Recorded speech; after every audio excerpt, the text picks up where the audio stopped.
Indonesia rancangkan bangun kapal induk KRI Nusantara dengan 2 kapal selam. Kita boleh bangga Indonesia segera memiliki 4 kapal selam dan 3 kapal induk yang akan ditempatkan di 3 titik terluar Indonesia. 3 kapal induk yang nantinya sekaligus menjadi pangkalan militer akan ditempatkan di Natuna, Bitung, dan juga Selaru yang berbatasan dengan Australia. Menurut mantan Menteri Dalam Negeri Cahyokumolo, program pengadaan kapal selam sudah terrealisasi pada tahun 2018, sedangkan untuk kapal induk ditargetkan terrealisasi pada tahun 2020.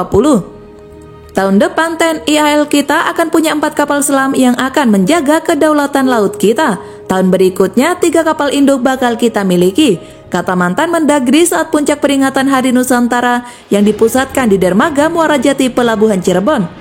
Dikatakan Cahyo, dengan luas perairan Indonesia mencapai 5,8 juta kilometer, sudah seharusnya kekuatan armada maritim kita diperkuat demi terus menjaga negara kesatuan Republik Indonesia. Katanya TNI akan terus menambah alutsista baru.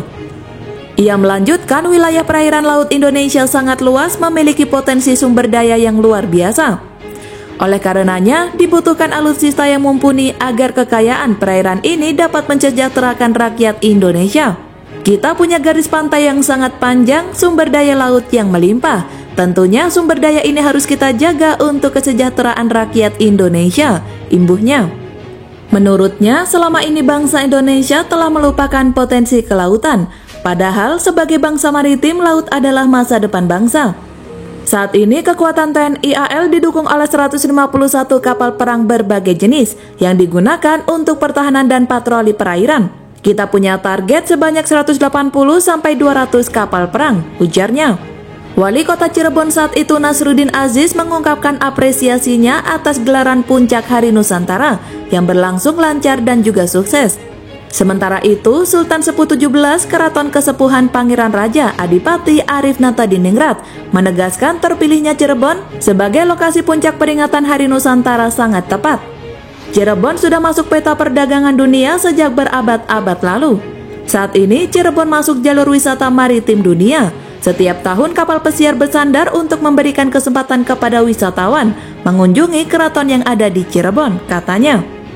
Sebagai informasi, Hari Nusantara yang diperingati setiap tanggal 13 Desember merupakan momentum memperingati keberhasilan diplomasi Indonesia agar prinsip negara kepulauan diakui secara internasional melalui instrumen Konvensi Hukum Laut Perserikatan Bangsa-Bangsa atau UNCLOS 1982. Pengakuan ini sebelumnya didahului oleh diumumkannya Deklarasi Juanda tanggal 13 Desember 1957.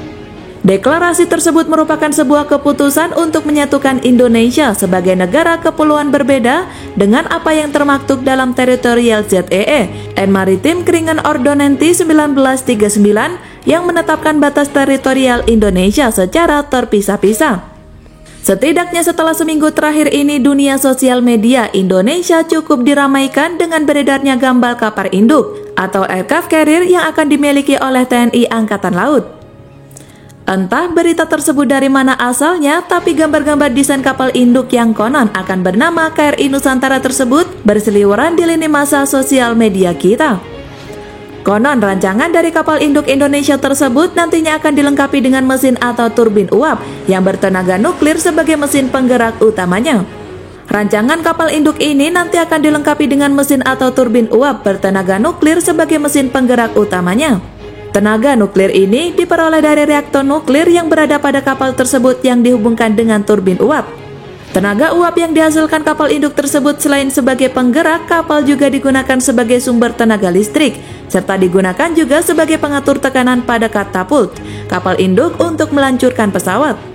KRI Induk Nusantara dan kapal selam dengan adanya pemusatan populasi di daerah dekat lautan, keberadaan AL dapat mempengaruhi peristiwa dunia.